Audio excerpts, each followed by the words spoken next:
Just kidding. Oh, Welcome back to the Always Right podcast. I'm author Carissa DeLay and my co-host. Jamie Vendera.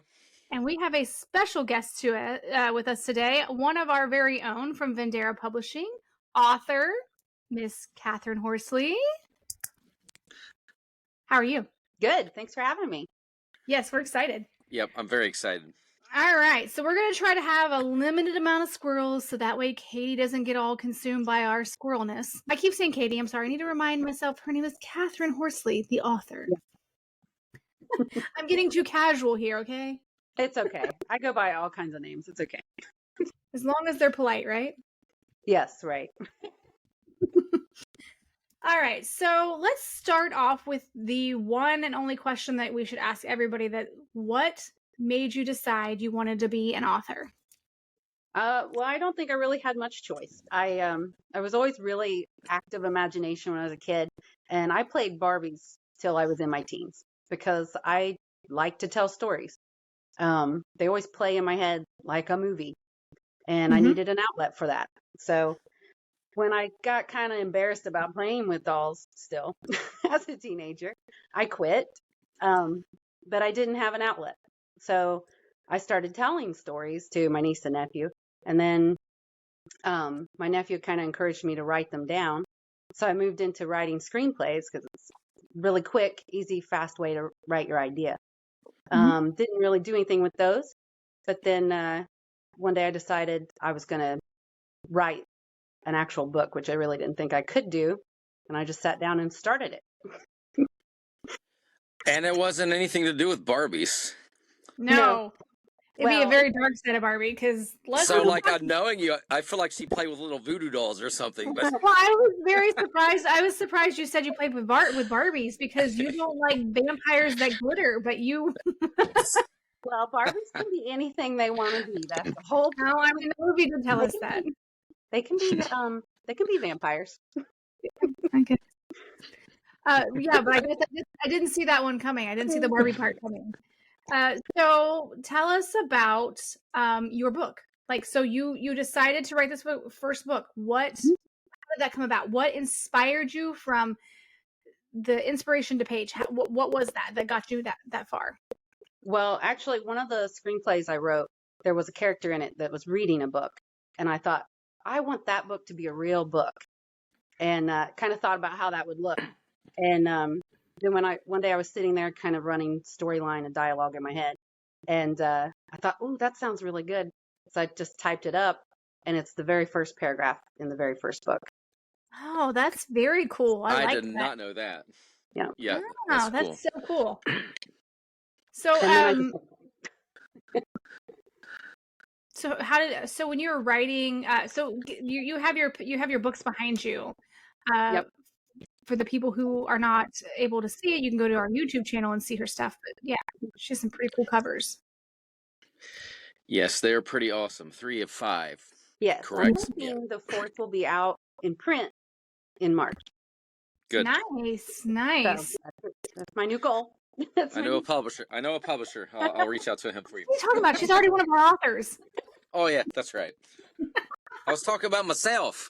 So I gotta know though, why vampires? And I'm like, even the name, like the main character's name, Nicholas Ryder. I'm like, it just resonates with me. Just the name. What if you were into Barbies and telling stories? What led you down this path? Was it all because it was just that was the book and the screenplay, and you're like, well, I might as well go that route? Well, or what? I really like supernatural and horror stuff anyway. And my Barbies lived a very not pink life. Some of their storylines got a little. Yeah, the goth Barbies. A little teen, a little out there. Not something I would expect my 8-year-old to be doing. So, some of them, the storylines already kind of got a little amoral in some areas. And, but I've always really enjoyed vampires and werewolves, especially, and ghosts and fae and magic. So that's what I generally read. So that's kind of the stories that most often were in my head. But a lot of my screenplays are rom-droms. Or Really? what? Rom-droms. Uh, Romantic, dramatic. Yeah. That was my hey, segue from Barbie into. there's nothing wrong with that, though. You know, you could that could be what's next on your list. I write in all these genres except rom drums, and I love vampires and Yeah. werewolves. I'm surprised I haven't written in that genre, but I wrote about werecats. So you know the playing field is wide open. So there may be like Kathryn Horsley and vampires. Like, oh, this one's going to be on Hallmark. You never know. Well, I don't know about that one. Oh, so it's a little racy. It's a little racy, yeah, and it's hard to put it on Hallmark because you can't use the same actor because they all die. Yeah, this is true. They get Well, killed. you say that, but then there's Lacey Chabert or whatever her name is. She's every character in every Hallmark movie, so she just reincarnated every Christmas. Hey, I'll tell you what though. Tell you what, I've never been a Hallmark movie person, but I did go down like this whole Netflix series of Hallmark style things. I was like, we had to play clean stuff at the salon in the back room. And the best thing was those Christmas movies where it was like love stories. I'm like, and then sometimes if I had a client processing, I'd sit there and be like, "Oh, the prince and the peasant are going to get together." Yeah. Yep. Yeah, but you're eventually like, oh, I've already seen this. Oh no, it's a different movie. Oh, it's the same. It's the same visual scenery. characters, same story, Yes. different characters. You know what I mean? It's in a different city. Pleasantly predictable. It's still good. Sometimes it's nice to be watching something that's safe instead of watching something you're like, oh, this is going to lead me down some anxiety trail. Right. Well, let's talk about your series because you are a little racy writer. When Twilight came out, everybody blew up and was writing vampire books. Yeah. And I think what drew me to yours is it was quite a bit different. And then I liked, of course, I grew up in the 80s and 90s. I'm kind of glad it was kind of set back in the day. So, it's like, that's cool. So tell us a little bit about the overall arc. So it's in first person. It follows the main character, which is Nicholas Ryder. He is a vampire. He's dark. He is not broody. And he's fully embraced being a vampire. He's kind of arrogant, kind of chivalrous, but that causes him a lot more harm than good. He gets himself in a lot of situations he has to try to get himself out of. But because it's written in first person, it draws the audience in to this world that's full of dark, carnal desires and violence, and his self-satisfying behaviors, because he has plenty of them. But he is a character that you probably shouldn't like, but you really just do. He's really great. But the overall series follows him through several different decades. The first one's in the 40s during World War II, and then there's one in the 90s, and they keep going. But there's a lot of lies and deceit and lots of things you got to figure out, secrets about his past that he's trying to reveal to himself. Friends become enemies and enemies become lovers. It's a lot. Yeah, it reads like an autobiography. It almost reads like a 50 Shades of Red, but I won't get into. There you go. Yes, so it is different. It's not for your teens. I know you're not reading these books to your children at night, No. for bedtime stories. It is more adult, but it does keep you pulled in. So, and my friend Christine, she likes them, and it's not even her genre. Right. Yes. Yeah. I met her at one of the signings and we talked about that a little bit. That was really nice. I mentioned her a lot on here because she's a reader. She's a good reader. She loves to read. Okay, so tell us more about what you're working on. So you're working on the fourth book. Yeah. Are you in that, knowing that you're gonna have 5 books, do you know what direction you're taking them? Yes, I do know the ending for the series. Okay, and that's why I'm kind of being vague. I don't want to give a lot away. Yeah. I want people to go and dive into the book. So we're not going to ask you to tell us the ending. Right. But going through book 4, where are you taking us? So in book 4, he's learning more about some of these secrets that you kind of get.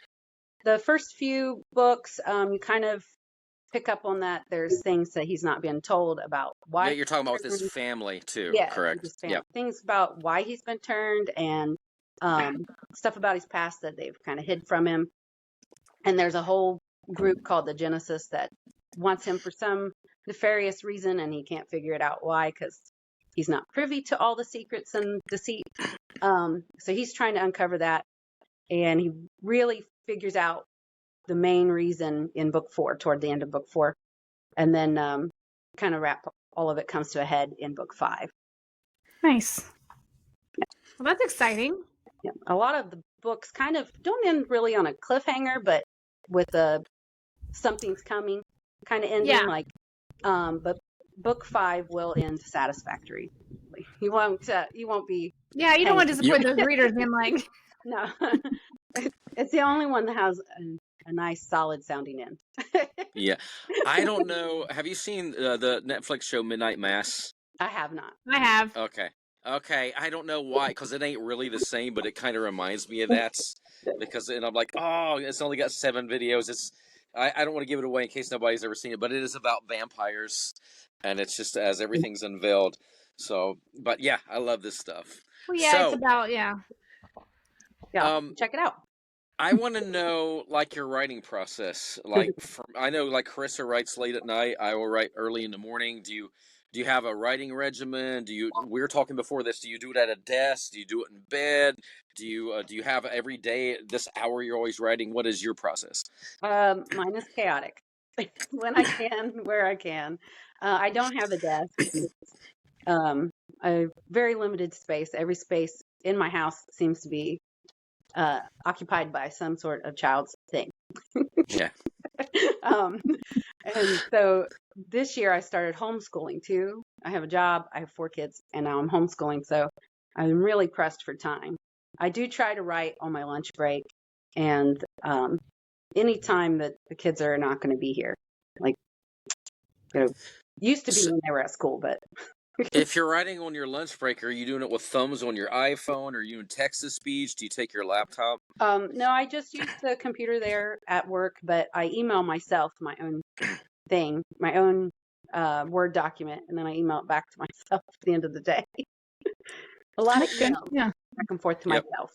But that's nice too, because if my laptop would stop working or something, I do have a copy of it in my email somewhere.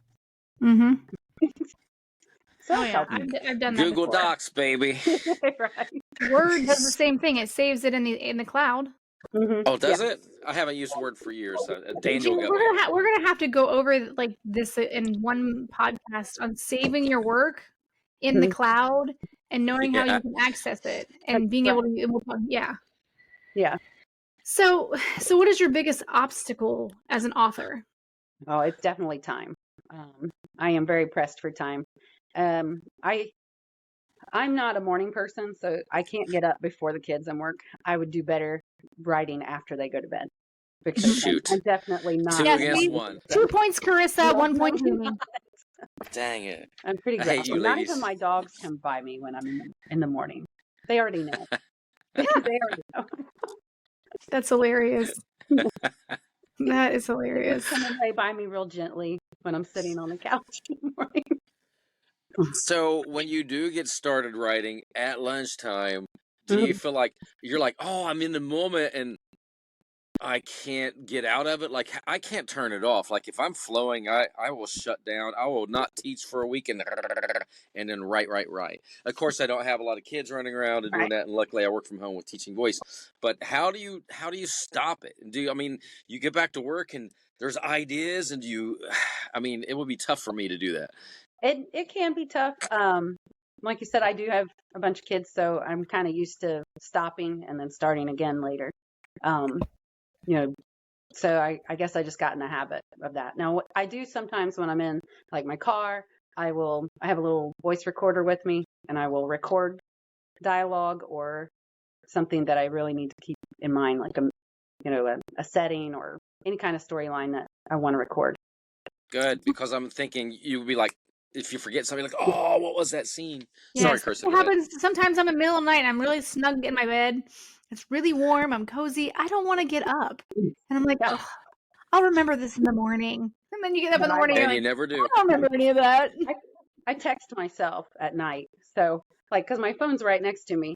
So when I'm trying to fall asleep and those good ideas pop in, I'll just text my own number, like, oh, there's a good idea. And then I send it because I won't remember it. Yep. Someday they'll come up with a device that we could sleep with. It just goes across our little temple, and then it just like produces these AI images of what we were thinking while we were dreaming, and the thought process comes out in words. But Katie'd be like, "Ooh, I can't type that. I can't put that in a book. I think some weird stuff at night when I'm sleeping. Like, I know that's not what happened to me." You'd be like, "Nope." I mean, like, wow, I thought that really sounded good last night. Wow, that was weird. It didn't look so great out on paper. Yeah. Wow, that's not quite right. Nobody else could see this. But yeah, I wish I had a real method. I did try once to write down a list of characters and like, all their physical details and personality things, just trying to make like a log so I could refer to it later if I needed to, because especially the side characters that don't get mentioned as much. I got about 5 characters on that list.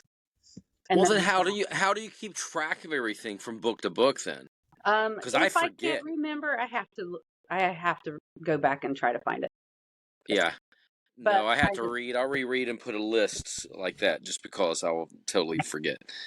It sounded really good in practice, and it made a lot of sense, and it would have worked, but I just can't stay. It's really weird because I'm organized in almost every other facet of my life, but this one. I thought maybe I found somebody more ADHD than me, but apparently that's not it. It's just chaos. That's funny. Well, so then when you talk about like not being as organized in that facet, do you not organize like your character lists and how you dress them or how you present them? Do you have like anything that reminds you how your person that you're describing is? Like, I know this person, it's from first person, but if he describes a character or whatever, do you have notes for that? No, not really. So you just remember this from memory. Yeah, I just try to remember it. And then if I have a question like, oh, what color was her eyes? I'll just open my old document and then click the find, and I'll type in something that I know is really close, something I know is really close to when he meets that character, so that I can just scroll through a couple pages and find them and figure it out.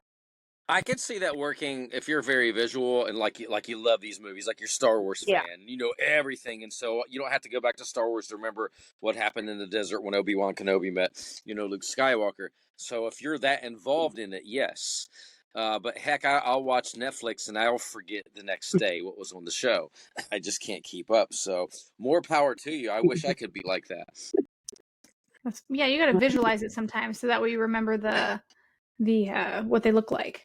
So okay, then so you don't do that part. Okay, then it might be easier for you when you edit. Am I freezing? No. Okay, you're okay. You both were laughing, so I'm like, wait, am I freezing? Well, we're just laughing at her having this photographic memory. I have photographic memory. I just don't have any film. But I think wait a minute. It's because I do like when I hear it in my head, it's like a movie, so that helps. Because that's how it is for me. See them in my head. So that helps. And then if it's a character that, especially the side characters, sometimes I have to look them back up. But. Yeah. I can totally relate to that, but sometimes I do have to go back and be like, oh gosh, did I make that a brown jacket or was that a gray jacket with a brown accent? Yeah, right. Like I visualize it. Yeah, I feel like I do that, but sometimes when you get life overtakes it, you kind of forget sometimes what that exact image was. Yeah.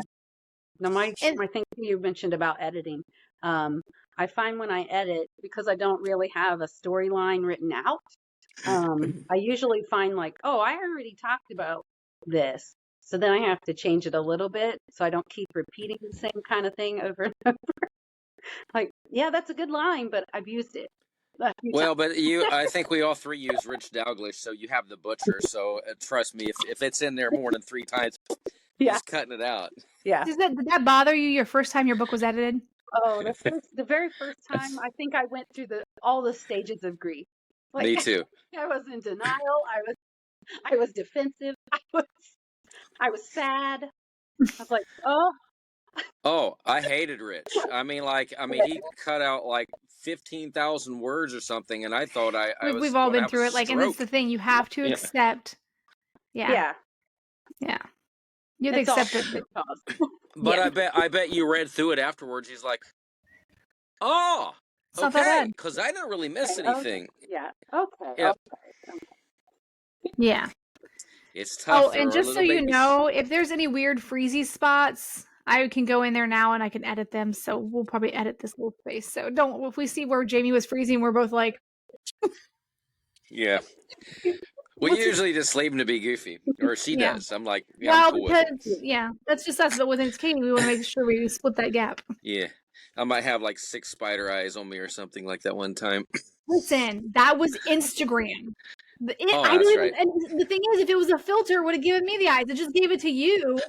I think it just locks onto one person at a time. Well, the irony was if you actually watch the video in the very beginning, that's the one where you're messing with your eye. And so I'm like, if you go to the video, you'll see that he hadn't really had something in his eye because he had 6 of them. Yep. So I was like, I kept it because it was funny. so if book 4 is coming out in 2024, how long before we get to know the end? You don't know. Have you started writing it? I mean, like for me, I'll simultaneously write books in a series. So I have to do one. He's not finished, and he's not finished his series except for like a couple. So Yeah. he sits there and tells you this, but then he hasn't really finished any of the ones that I we put finished on a the burner. couple. Yeah, but here's the thing. I have to go back. Here's the big chore for me. Even though I have my character list, I'll have to go back and read it and watch the movie in my mind like you do to get into it, and I'll check my character list and be like, yes, and I'll get into it, and I guarantee you I will take a week off from teaching, and I'll be like, I'll turn off my phone and say, don't call me, and I'll go nuts. All right. Bet. Okay. Sometime soon. Early next year, I'm doing it. Age of the Sigil. Okay. Yes. Well, I can only write one at a time. Probably because I don't have a real storyline, and I'm making it up as I go, making up the details. But I'm hoping, you know how like when you're writing, you start off really good and strong, and you're like all the time, and then it kind of slacks off a little in the middle. It's when she's bored, right? Not inspired. And you're like, I'm almost done. I'm hoping that the whole last novel is like that. Like, oh, I'm almost done with this. Well, you know what? It's harder on you ladies because you write like 500-page novels. I'm like, I'm done in like 130 pages because that's my mindset, like a movie book. So it's easy for me. For you, yeah, that's crazy. So Jamie tried to sneak something in there, and it's not going to work because I caught it. But okay, Katie, let's see if Kathryn, let's see if we are on the same page here. Do you believe writer's block exists? In a manner. For me, it's not that the ideas are gone, it's that the mood is gone. You have to have the right setting for inside yourself to do it. You got to be inspired. If you can't get it going, then it's hard to do. And sometimes you just keep typing and it'll push through and you'll be fine. But you do definitely get like an emotional mental block where you're not. That's all Chris I want to hear. If you said the word block, she feels like she won. Yes, it is. But you I just said hear the word block over boredom. It's not ideas that's blocked. It's the process is blocked. See? That's what I said, Jamie. It's not that the fact that she doesn't have it in her head, she's blocked from putting it on paper or onto the computer. Yeah. She's just bored. She's not inspired. Not bored? She wants to write it. She's not bored of writing. She wants to write. She just can't get the little... She's bored of it not coming out, is what it is. He thinks it's boredom. I know it's boredom. Boredom. You know what? Throw me under the bus. I knew 2 for 2. I know. She's a late night person and she's a non-boredom person. Yeah. It's not boredom. That's all right. I'm totally fine with both you ladies being wrong twice today. So it's good. So, You know, my wife will watch I can this. delete you from. I can delete you from this podcast. I'd be like, sorry, you're no longer in this party. Listen, Oh, you broke up. my wife will watch this and be like, because she said it before. Why did you say writer's block doesn't exist? And I think I told you. I said, how would you know? You haven't written a book. You don't say that to your wife. Husbands, No. listen, they're always right. So just let it go. Always right. Always Bam. right. Yeah. Always. Oh, that's so funny. Okay, let's see here. What haven't we talked about? Tell us what you are outside of an author. So I do radiation treatments for cancer patients. Oh, wow. Yeah. So that's what I do for my day job. And that's probably pretty like emotional itself. it can be. It's when you're there, the patients are pretty inspiring because a lot of them are really, they got hit with some really devastating news. And not all of them have the same level of positive prognosis. Some of them don't have a good prognosis at all, but they're there and they're trying. And just the fact that they're pushing through is pretty inspiring. And it's good to be there to offer them hope. And sometimes they just need someone to listen to them without pitying them. They don't want, their family just feels sad and wants to pity them sometimes. And sometimes they just want someone to treat them like they're normal. That they're not, they're not going through that. That makes sense. Yeah. So it's nice to be there for them for that. I don't ever really see the end on the bad prognosis because generally people, when they get further along, go into hospice. I don't know that I could handle working in hospice. Yeah. But, working with cancer patients can be very, very rewarding. So I like what I do. Have you ever thought about, and I'm not saying any particular patient, you went right into it, but has this or will it inspire any writing? Like, will there be scenes that deal with anything from that you relate to in your life, whether it be, working with cancer patients, having kids, living out in, what is that, northwestern Ohio? I forget where you live, like Peebles or somewhere. In Southern Ohio. Yeah, I live in Southern Ohio. We live right by each other, Jamie. Yeah, but it's like a half an hour from here, so it feels like it's way north. It took me like an hour to get to see you at the book site. I was in Adams County, so that was far for me. You're in Lucasville, right? Yes, I am. Okay. Never mind. I don't know why I thought you were so far north. So I'm south. Yeah, I don't want to talk about it. Now that everyone knows where I'm from, they can find my address and be stopped. Yes. Hey, it's one way to gain fans. That's okay. I moved another state away from my stalker. No. Yeah, you did. Well, Southern Ohio, too. Franklin Furnace. There. Now we'll both be attacked. Okay. All right. Okay, so I already did one of my random questions I wanted to ask you. Do you have anything planned once you're done with Nicholas Ryder? I do. I don't want to give away too much, but I do have like a little bit of a morsel, something. So I'll give you a little bit. So, okay. I do have another series. I'm wanting 3 books in it, but I don't have the whole storyline for all 3, so that might change. But it'll be post-apocalyptic, and it's going to have zombies and vampires and humans, and it's going to be really good. That's cool. It's going to be really good. Yeah. Are you going to do like a weird crossover with some of the characters from your Solus series? I don't believe I am. Just completely standalone on itself, a new series? Yeah. Okay. I've thought about it, but I don't think I'm going to.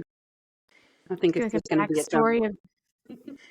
Yeah, it could be very underworld, like, or even like Resident Evil, like Raccoon City. Oh, okay. So it's going to be in Portsmouth. I wanted the Suboxone. It's already set up. Yes. Yeah. Oh. Okay, here's another question that I thought of. Give us your author outside of your own work that has inspired you, that you like to read for leisure. So I've been thinking about that all day. I don't really have an author, like one author. I really like just supernatural type genre as a whole. So some people that I like, how do you say her name? Maggie Stiefvater, something like that. I don't know. I like her a lot. She writes a lot of werewolf stuff. I like Patricia Briggs. She writes some stuff. The Mercy Thompson series has fae and monsters and lots of different things. I read a book the other day called This Dark Endeavor, and it was about the apprenticeship of Victor Frankenstein, and it was really neat. I really liked it.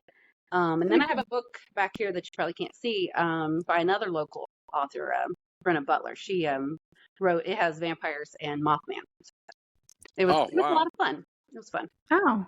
So I just kind of like to just stay in the genre, but just get a lot of different types of stories.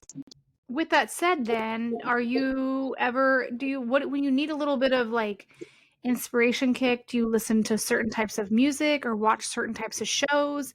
What do you do to kind of vitalize some of your inspiration when you're writing? So sometimes I will watch any kind of dark, murdery type show. We all love them. I like them a lot. But, some of them where the characters, nobody really has any redeeming qualities, and they're all sort of self-absorbed, and, murder at will is great. Because it helps get me in that mood, that mindset that a vampire would want to be in. They are very self-absorbed, and they're used to getting what they want. So they just take. That's cool. So did you watch any of the Fae type series, like the Winx thing on Netflix? I didn't watch Winx. That's a cartoon, I think. The one I watched was it's the one I'm thinking of, is a cartoon. Well, yeah, no, they have a show on Netflix. Yeah, they have. I watched the live action version. Oh, okay. See, I don't have Netflix, so I don't know this one's. But I watch a lot of horror shows on Hulu. Yeah, that's what I do. Cool. But I do have Prime too, so I watch stuff on that. I was watching. I'm really bad with names of things off the top of my head. Prime had a Fae series that I really liked, but I can't think of what it's called now. I don't usually watch anything on Amazon Prime except for that show Evil. Oh yeah, I haven't seen it. I haven't seen that one either. That is really good. It's got 3 or 4 seasons, and I'm just waiting for the next season. It's pretty good. You guys would probably like that. It's got a very angels, demons kind of vibe with some weird sacrifice stuff going on. So I will check that out. It's just another Tuesday. Yep. Yep. So, okay, we've heard all these things. So what is your most rewarding part about being an author? So it's got to be when the fans come up and tell you how much they enjoy it. That has to be it. I mean, it's really satisfying when you finish the book, and it's always satisfying when you get the edited copy back, and it's always satisfying when you get your copies in the mail. But when people come up and tell you that they enjoyed it, that just blows everything out of the water. Yeah, it's worth it. So worth it for that fan. Yeah. Yeah. So how do you deal with reviews then? Have you had the negative review that you're like, oh. I've had one that really sticks out in my head that I think I just want to shake my head at it. Really? Trolls. Troll. So the thing is, I know the girl. I know her, and I thought, really, if you didn't like it, then you shouldn't. Just don't write anything, please. You know me. Did your mama not teach you if you ain't got nothing nice to say, don't say it at all? Don't write that review either. What got me was she said it was predictable, which I don't feel like it is, but not even close. The other books on her it was on Goodreads, so you can see what other books she has read. They were all Nicholas Sparks books, and I was like, "You like That's predictable." Yes. I was like, that's like Hallmark in a book. Liked it or not. Yeah. But that one always sticks out to me because I'm like, I don't know if this is even real. Maybe. Yeah, that happened to me with a girl. Yeah, my nemesis from high school. Yeah, but they hid their name for a couple years. So Yeah. they gave me a 2-star review and was like saying all these things, and like it was very personal how they did it. It's still on my Amazon if anybody wants to go read it. Because I didn't like report it or anything. I'm like, you know what? You can tell that you're being personal here. That this is a personal review at a 2. And then they blocked their names so you couldn't see who they were. But like a couple years later, I went and I'm like, oh, I wonder. And then their last name was on there. I'm like, I know who you are. I know. Like, I know this is personal, but I don't care. Yeah, but the negative reviews are hard. They're hard to hear. And you know, the reality is you can't please everybody. Not everybody's going to like the same thing. You know, it could be the topic, it could be the style, it could be the way you word things. You know, it could just be just about anything. And not everybody likes vampires. So if you don't like vampires, don't read it. Yeah, if you don't like vampires, don't bother, because like this first person perspective. So.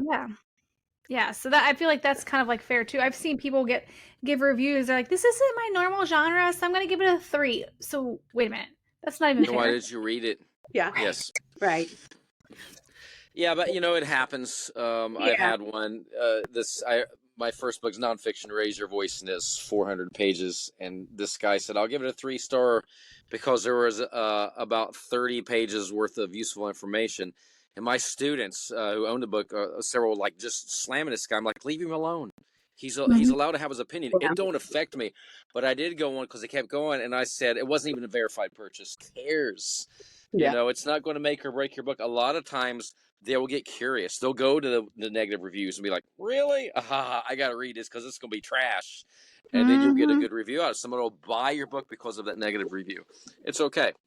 Oh, yeah.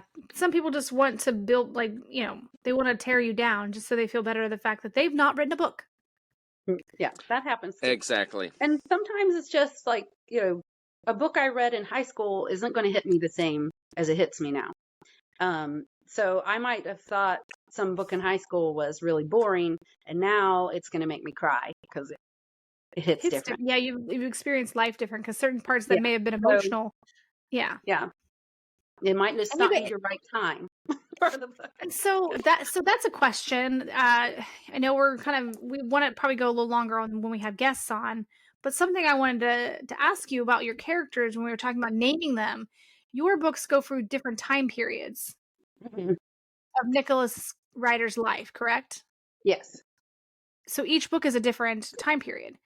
And so did you do a lot of research in those time periods to make sure that you were following what was kind of like that era?